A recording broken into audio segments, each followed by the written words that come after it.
Hello friends, how are you. आप लोग कैसे हैं दोस्तों।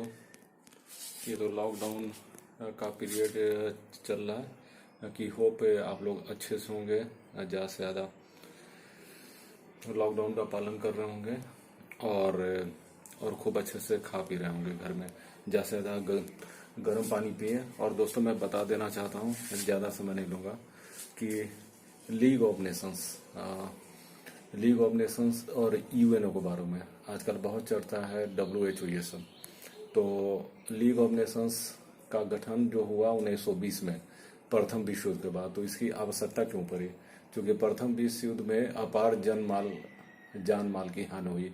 तो ऐसा महसूस हुआ कि कोई ऐसा विश्व संस्था रहना चाहिए जो अंतर्राष्ट्रीय देशों के बीच का मतभेद जो सुलझा सके। तो उसी कंसेप्ट के आधार पे तत्कालीन अमेरिकी राष्ट्रपति वुडरो विल्सन, साथ में दो और अन्य राष्ट्राध्यक्ष थे, इन लोगों के सहयोग से 1920 में लीग ऑफ नेशंस की स्थापना हुई। लेकिन उसी समय जर्मनी के साथ वर्साई की संधि हुई।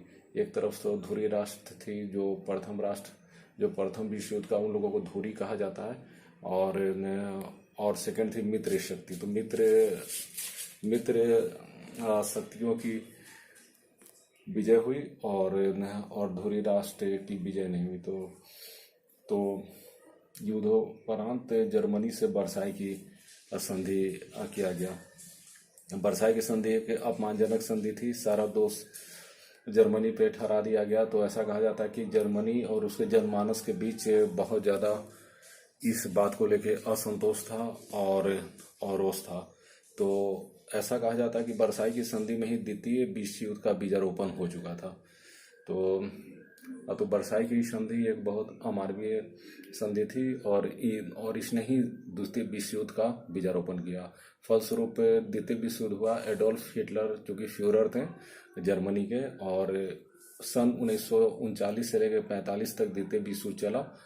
और द्वितीय विश्व युद्ध की शुरुआत हुई जर्मनी का पोलैंड पे अटैक के द्वारा। उसमें सेराजीवियो हत्याकांड की भी चर्चा जो मिलती है, और ये बहुत ही विनाशक थी। बहुत सारे विश्व और राष्ट्र द्वितीय विश्व युद्ध के चलते बर्बाद हो गए। तो और द्वितीय विश्व युद्ध जब समाप्त हुआ, तो अब इसने बहुत सारे भू राजनीतिक समीकरण बदल दिए। चूंकि ये भू विस्तार के लिए ही तो युद्ध हुआ था, लेकिन अफसोस से बहुत सारे देश को अपना उपनिवेश से छोड़ना पड़ा। इंग्लैंड में इतनी सामर्थ्य नहीं रह गई कि वो इंडिया पे शासन कर सके। तो द्वितीय विश्व युद्ध ने बहुत सारा समीकरण बदला। तो इस चीज को याद रखें। और द्वितीय विश्व युद्ध की विभीषिका से ही वैसा युद्ध कभी भविष्य में ना हो, तो वही युद्ध से बचने के लिए 22 अक्टूबर 1945 को यूएनओ, यूनाइटेड नेशन ऑर्गेनाइजेशन, संयुक्त राष्ट्र संघ की स्थापना हुई, जिसने बहुत ही उल्लेखनीय काम किया राष्ट्रों के बीच मतभेद को सुलझाएं। और संयुक्त राष्ट्र संघ का ही 6 विंग है, और अब इसका मुख्यालय न्यूयॉर्क में है, अब अमेरिका में। तो इस चीज़ को आप देख लें। और मैं बेसिकली आजकल पैनिडेमिक को देखते हुए मैंने सोचा कि कुछ संयुक्त राष्ट्र संघ के भी बारे में आप लोगों को बता दिया जाए। और दोस्तों, एक चीज़ और मैं ये बता देना चाहता हूँ आप लोगों को कि भारत में जो प्रथम, अब आप लोग जो देख लें, तो ऐसे तो अब एग्जाम्पल के तौर पे मैं कुछ जो पढ़ दे रहा हूँ, तो ये सब देख लें तो आपको बहुत काम आएगा। जैसे स्वतंत्र भारत का प्रथम गवर्नर जनरल कहा जाता है लॉर्ड माउंटबेटन को। जी हाँ, लॉर्ड माउंटबेटन संयुक्त राष्ट्र नहीं, भारत के प्रथम गवर्नर जनरल लॉर्ड माउंटबेटन है। स्वतंत्र भारत के प्रथम भारतीय गवर्नर जनरल चक्रवर्ती राजगोपालचारी आपको मद्रास के सीएम थे पहले। भारतीय थल सेना के प्रथम सेनापति जनरल के.एम. करियप्पा हैं। General KM. करियप्पा, इसको याद रखिएगा। प्रथम फील्ड मार्शल है जनरल S.H.F.J. मानेकशॉ, जिनका कुछ साल पहले ही जो निधन हुआ, और प्रथम फील्ड मार्शल थे। प्रथम राष्ट्रपति थे डॉक्टर राजेंद्र प्रसाद, जो तत्कालीन जिस भवन में वायसराय रहते थे वो आज राष्ट्रपति भवन के नाम से जाना जाता है। और प्रथम पूर्णतः गैर कांग्रेसी प्रधानमंत्री थे श्री अटल बिहारी वाजपेयी। इस चीज को भी याद रखिएगा, श्री अटल बिहारी वाजपेयी प्रथम पूर्णतः गैस कांग्रेस प्रधानमंत्री। प्रथम महिला प्रधानमंत्री हम आप सभी जानते हैं इंदिरा गांधी। संयुक्त राष्ट्र में प्रथम महिला राजदूत श्रीमती विजय लक्ष्मी पंडित। प्रथम आईसीएस इंडियन सिविल सर्विसेज थे सत्येंद्र नाथ टैगोर थे।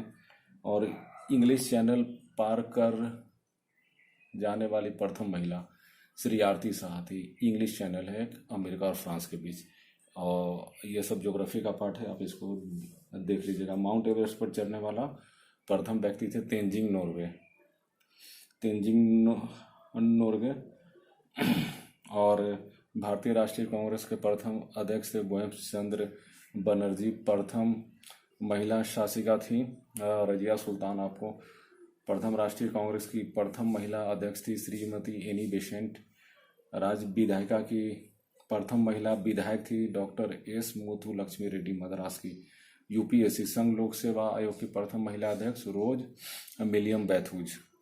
देश की किसी शहर की प्रथम महिला मेयर थी तारा चेरियन, मद्रास की बनी थी सन 1957 में।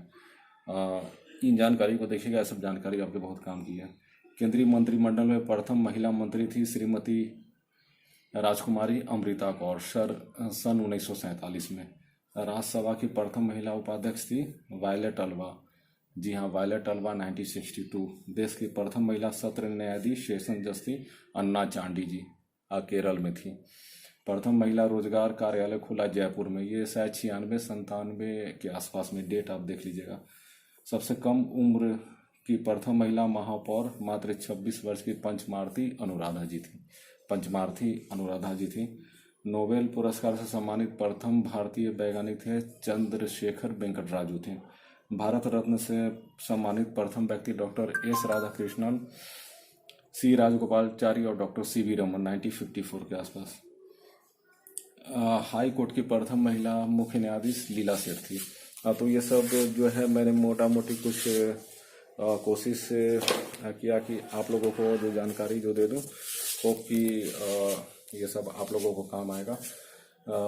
मेरा ये पुनीत उद्देश्य रहता है कि आप लोग को मेरे वीडियो के द्वारा कुछ मार्गदर्शन मिले, सफलता अर्जित करें, यही मेरी ईश्वर से प्रार्थना रहती है। तो आप लोग खूब अच्छे से रहे, ज़्यादा से ज़्यादा गर्म पानी पिए, लॉकडाउन का पालन करें। अगर मेरा वीडियो पसंद आया तो इसे लाइक शेयर और सब्सक्राइब जरूर करें। जय हिंद, जय भारत, अपना ध्यान रखें।